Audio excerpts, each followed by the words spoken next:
Hello, I'm Brigantia Blackbird of Blackbird's Brew. Happy Tuesday and welcome to Modern Problems, Pagan Solutions. We are discussing the virtue of practicality today.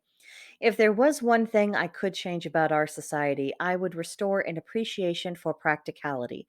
What actually works should always take precedence over ideological preferences.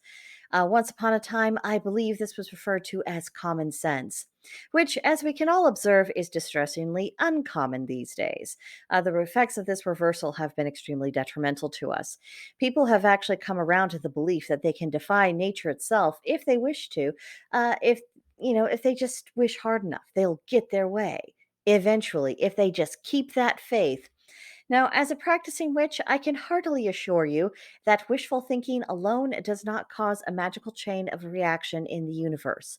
It just doesn't. You always have to operate within the bounds of natural law in order to achieve anything, mundane or magical. And everyone can benefit from having a renewed appreciation of practicality. One of the biggest hurdles is really distinguishing between the need to try harder or to adjust one's approach versus being confronted with a no, that will not work at all kind of scenario. And it isn't always apparent from the get go which situation is which. I mean, even people who have a great deal of life experience, they're not always going to get it right. One way to determine whether or not a goal is practical is by writing down all of the steps that would be required to actually achieving that goal. If it's not going to be practical, somewhere along the lines, you're going to find that there's a pretty significant snag. It's also worth considering how many people need to cooperate and to work towards that goal to determine whether or not it's practical. The more people that are required, the less chance there is of success, particularly if people need to agree on more than just the goal itself in order to make it work. It's also useful to meditate on what is actually within your own power. Not what you could possibly persuade others to do to help you, but what you can actually do on your own without outside cooperation. The question of whether or not you're attempting to create is needed or wanted by yourself, that's something worth taking into consideration.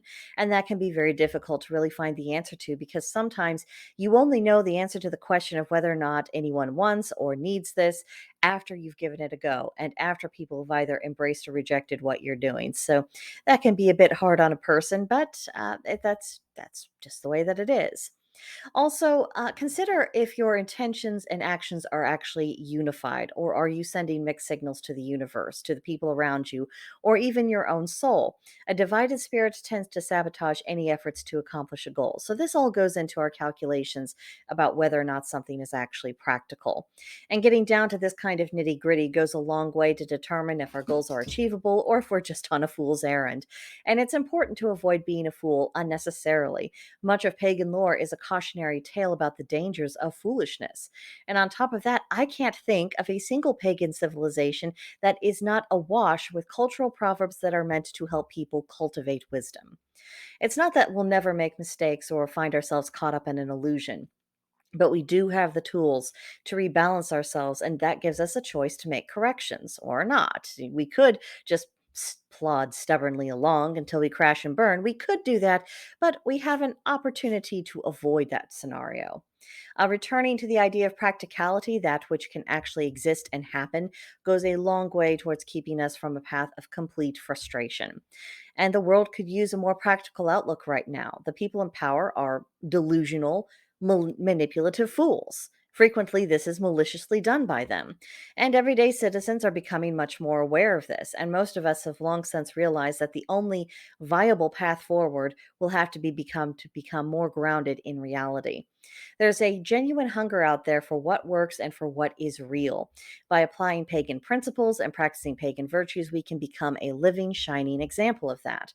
Not only can that gain us greater acceptance in broader society, but it demonstrates the value of pagan ideas and of behaviors and values that are actually common to humanity. So, those are my thoughts on the virtue of practicality. What do you think about all this? Are there other attributes and virtues that you think would be very helpful for people to cultivate and practice? Let me know in the comments or come see us on Blackbird's Brew on Gilded. Link in the description box to join us. And you are very welcome as always. But that will do it for now, and I will see you next time. Bye.